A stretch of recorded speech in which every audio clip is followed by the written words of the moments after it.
व्यक्ति जब गर्भ में होता है तो 5 चीज़ें गर्भ में ही निश्चित हो जाती हैं। 5 चीज़ें हैं जो व्यक्ति जब पैदा भी नहीं होता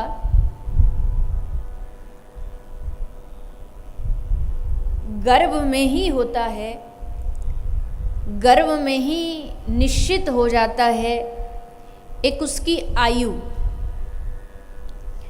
उसकी उम्र कितनी होने वाली है ये जन्म से पहले ही गर्भ में निश्चित हो जाता है। विद्या, कितना उसके जीवन में ज्ञान होगा, विद्या होगी।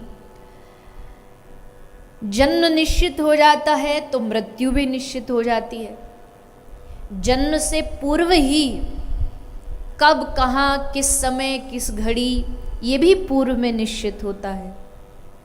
वित्त, धन कितना कमाएगा, कितना इसके पास धन की उपार्जन कर पाएगा, ये भी उसके पूर्व के प्रारब्ध में संचित कर्मों में लिखा होता है। और अंत में जो सबसे मुख्य बात है कि कौन से अच्छे अच्छे बड़े बड़े कार्य ये करेगा,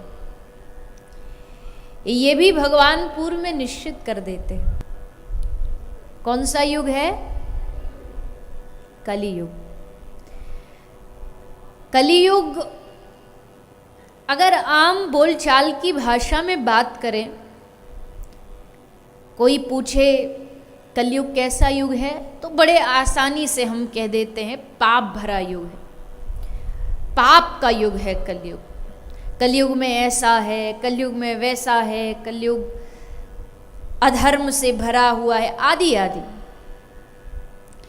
और ये बात सच भी है, किंतु एक बात, जैसे कमल हमेशा कीचड़ में खिलता है, ठीक उसी प्रकार श्री सुखदेव जी राजा परीक्षित को कहते हैं, कलेर दोष निधे राजन्नः अस्ति है एको महान गुण। इस कलिकाल में अवगुण तो बहुत सारे हैं, बहुत सारी बुराइयां हैं, पर जैसे कीचड़ में कमल खिला वैसे ही इस कलयुग में भी एक कमल खिला। और वो कमल जानते हैं क्या है? क्या है? निगम कल्प तरोर गलितम फलम शुक मुखाद अमृत द्रव्य संयुतम।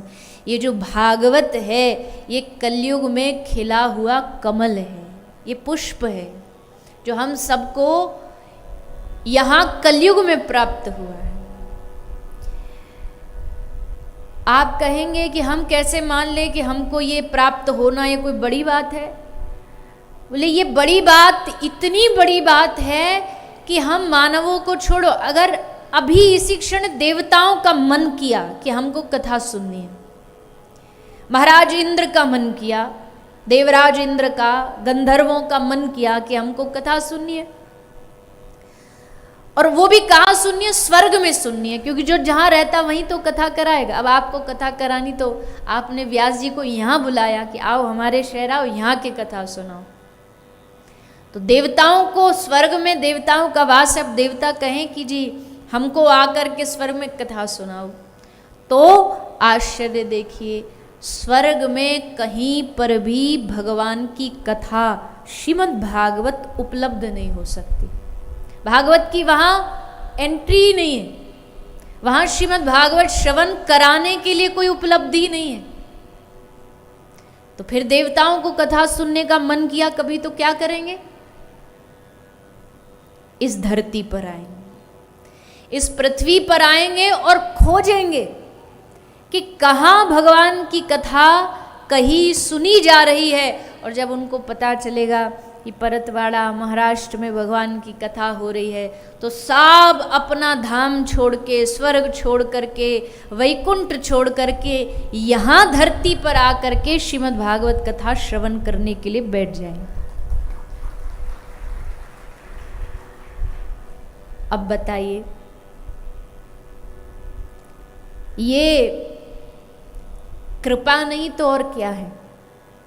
भगवान की ये कृपा ही है कि भगवान हमें सब झंझटों से खींच करके बचा करके थोड़ा सा समय यहाँ इस कथा में बैठने का अवसर हमें देते।